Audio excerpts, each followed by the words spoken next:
The sun laid its golden hands upon the village, painting the huts in warmth and the rivers in song. Drums spoke to the wind, telling tales of laughter and sorrow. Children danced, women sang, and the men carried pride in their steps. Beauty walked freely here, soft as morning light, sharp as a blade hidden in silk. But behind the smiles, envy waited. It waited like a snake under still water, unseen but never gone. The village was alive, yet every heartbeat whispered a warning. Even paradise can hide a storm. Laughter rose from the forest. It came strong and honest, the kind that broke silence and made hearts lighter. A man's hands worked like rhythm, tapping, pouring, lifting. Each drop of palm wine that filled a calabash carried truth. "The tree bends, but I do not," he said once, his voice ringing above the rustle of leaves. The elders blessed him for his work and his words. "Truth is sweet," they said, "and he pours it for all to drink." His home was small, but his heart was wide. Even those with full pockets called him brother. His joy came not from gold, but from doing right when no one watched. Then came the woman who moved like a whisper. Her gown stretched behind her like a story without end, brushing the red dust into silence. Eyes followed her, but none met hers for long. She spoke little, smiled less, yet her silence filled the air like the sound of drums before war. "She walks with the spirits," some said. "No," others whispered, "the spirits walk for her." The market slowed when she passed. The old women watched her reflection in their pots. The young men lost count of their coins. Her beauty was sweet, too heavy. And sweetness, when too strong, can choke. Under the tall iroko, where leaves spoke in secrets and the wind carried prayers, two paths crossed. The man came with laughter still hanging on his lips. The woman came with silence still sleeping in her eyes. Their eyes met, one bright with truth, the other deep with mystery. The air grew thick, and even the birds went quiet. "You should not be here," a voice said. "Nor should you," came the answer. For a heartbeat, time forgot to move. From afar, the villagers watched. They whispered of fate, of love, of danger. The iroko had brought them together, and the iroko never gave without taking back. The market buzzed like a restless swarm. Voices rose and fell, weaving tales faster than hands could trade. "Even the moon bends to her will," one said. "Did you hear?" 3 men once loved her, and none were seen again. Laughter followed, sharp as broken shells. "Her eyes hold more than beauty," another whispered. But not all ears caught the warning. Some only heard her laughter, soft, sweet, and filled with something that blinded reason. Love, like strong palm wine, had already clouded the one who should have listened. The old mother watched from her mat, eyes deep as forgotten wells. "Not every river that glitters carries drinkable water," she said. The words came slow, heavy with years of knowing. The heart may dance, but the feet must stay wise. Silence followed, but not for long. "Love is not blind, my son," she murmured again. "It only closes its eyes when it wants to dream." Her hands poured palm oil on the ground, a small gift to the earth, a plea to ancestors unseen. The flames in her eyes dimmed, for warnings, once ignored, become burdens carried alone.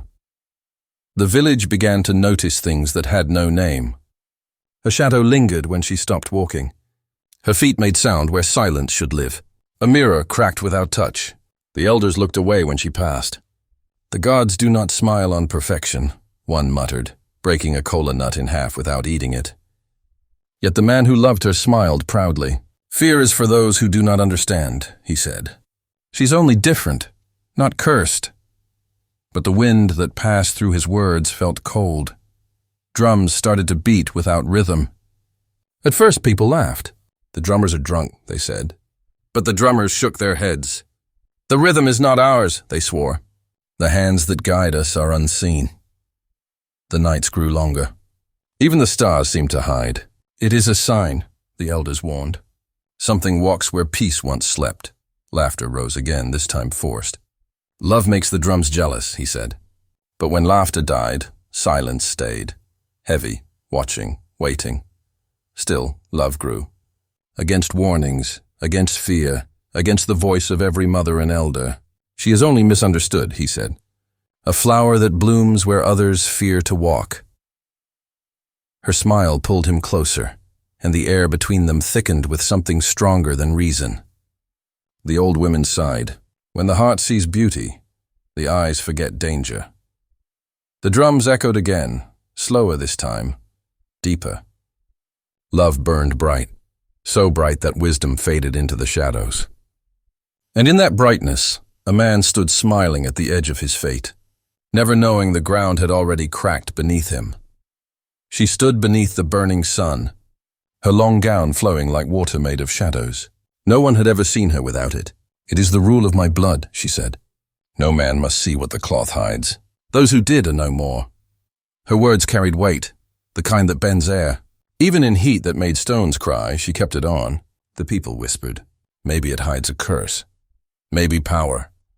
But one heart refused to listen. Love made him believe that sacred things should not be questioned, only trusted. Fortune began to follow like a loyal servant. Calabashes filled faster than rain buckets in storm season. The once poor man now sold palm wine to nobles who had never spoken his name before. "See how love brings blessings," he said, laughing. "The ancestors are smiling." But the old ones shook their heads. "When blessings fall too fast, something waits beneath," they murmured. The wise woman at the market stirred her pot and said, "The earth gives slowly for a reason." Yet love made him deaf to wisdom.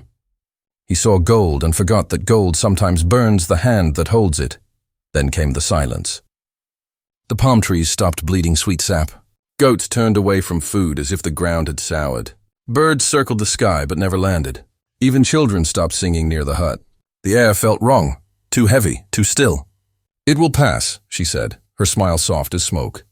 "The spirits test those they favor." Her words sounded calm, but the wind carried no truth in them. The village women whispered by the river. "Something walks with her, and it does not like the sun." But the man still smiled, saying, "Love needs no proof. The gods," it seemed, said nothing, only watched. Sleep no longer brought rest. Night after night, he dreamed of a woman standing under the moon. Her gown moved, but her face was empty. "Come," she whispered, voice soft like his lover's, but deeper, older. Smoke rose around her, thick and slow, smelling of burning palm leaves. "Come and see." He woke breathless, his body wet with fear. The drums in the distance beat wrong, skipping heartbeats like something unseen was dancing beside them. Even the silence that followed felt alive, as if it waited for him to close his eyes again. At last, he went to the oldest voice in Obanla, the one who spoke truth even when no one wanted to hear. The elder sat still, eyes half closed, lips moving slow like a river thinking before it speaks. "Wealth without peace," the voice said, "is wealth bought with the devil's hand." He listened but forced a laugh, weak and dry. "You fear what you don't understand," he said. "Love has given me everything." The old man shook his head. "Beauty can be a mask, and sometimes the mask eats the face beneath." The wind sighed, and the fire beside them flickered low, as if it too had heard enough lies for one day.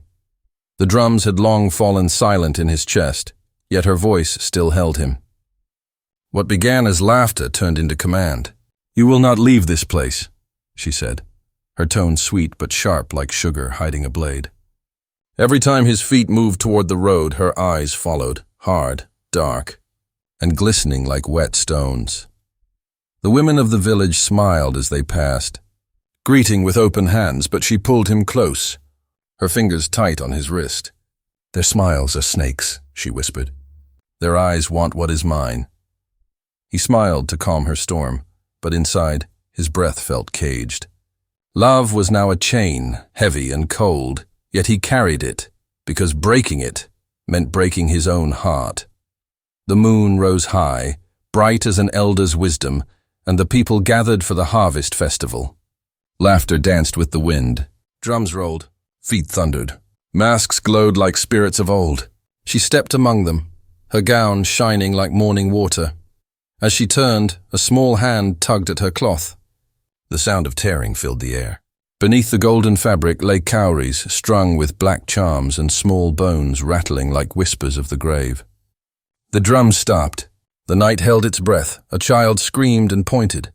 Her shadow moved before her, twisting, bending, alive. Gasps turned into cries. "Witch!" someone shouted.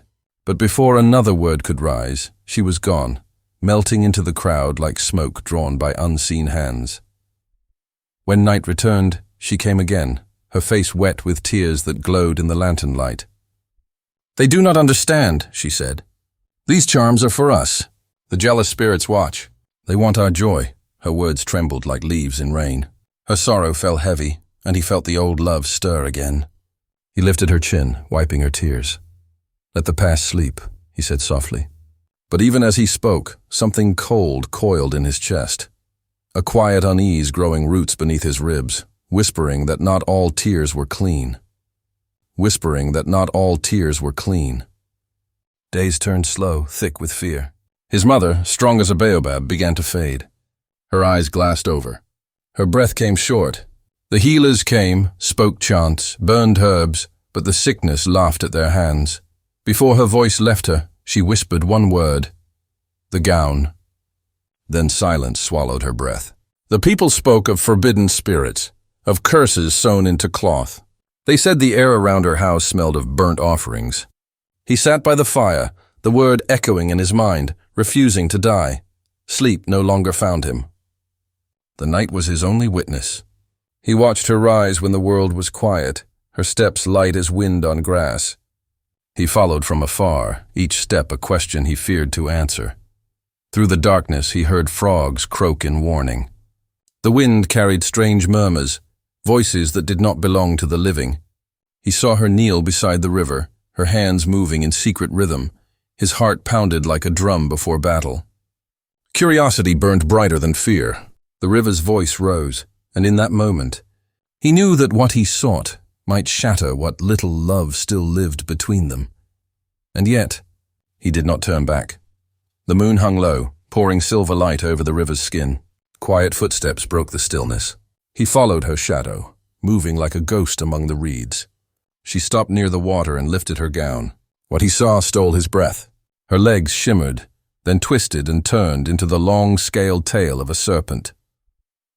A low chant rose from her lips, deep and strange.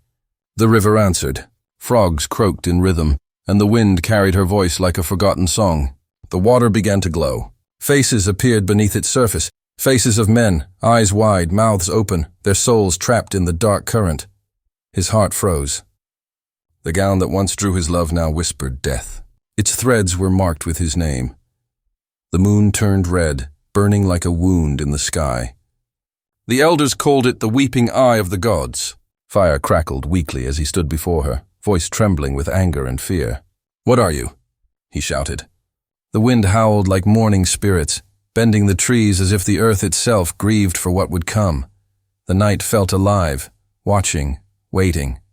Between them, the silence spoke louder than any word. Her laughter broke through the darkness. It was not joy but pain twisted into sound. "Do you think I chose this?" she said. "Long before I was born, my mother made a promise to the river spirits. She wanted beauty that would never fade, riches that would never end. But she paid with our bloodline." She raised her hands toward the stars. "Every man who loves me feeds the curse. Their souls sink beneath the water, and the river grows stronger." Her voice cracked. "I am both gift and poison." The night stretched longer than any before. The seventh moon rose pale and cruel. She fell to her knees. "I love you," she whispered. "But the curse does not love. It eats everything it touches. Leave before the moon dies, or you will join them." He reached for her hand, but she pulled away, tears shining like broken shells. "Love cannot save us," she said. "It binds us to our end." The wind carried her cry into the dark, where even the spirits dared not follow. Far away, the village stirred. Palm trees bled thick sap that glowed like tears. Dogs howled at the empty air. Children woke screaming of serpents coiling through their dreams. The people gathered, afraid. Baba Ijapa, the oldest among them, stood with his staff. "The forest calls for blood and truth," he said. "Something unclean walks beneath the moon." Torches flared. The villagers marched, their chants rising like thunder.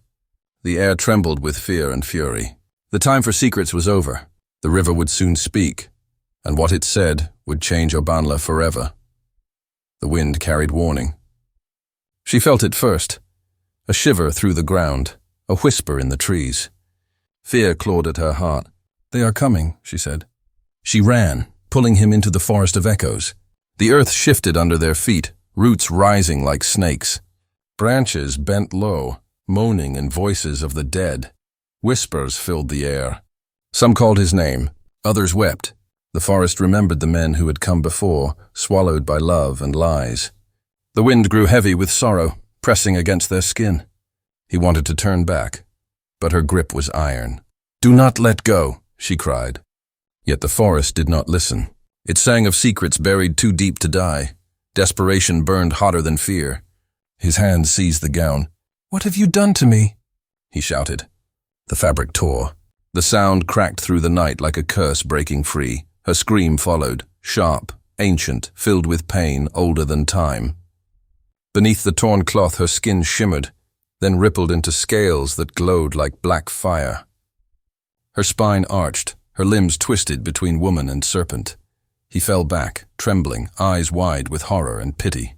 She reached out, voice shaking. "You see me now." The gown lay on the ground, lifeless. Its power broke apart like dust in the wind. Her tears fell, bright and slow, carrying sorrow deeper than fear. The ground trembled. From the soil rose faces, pale, hollow, and crying. The spirits of the men she had loved before clawed their way into the living world. Their mouths opened in silent agony. They pointed toward her. The air tore with their cries. The trees bent backward as thunder rolled through the forest. She screamed, clutching her chest as if the curse itself dragged her heart away. The spirits circled, hungry for payment. The wind howled. The river roared in answer. The moon turned its face, hiding from what no god wished to see. In the chaos, only one truth remained. Every debt of blood must be paid. She fell into his arms, trembling, her voice faint as smoke. "It must end," she said. "Burn the gown before dawn. Let the fire eat what love could not."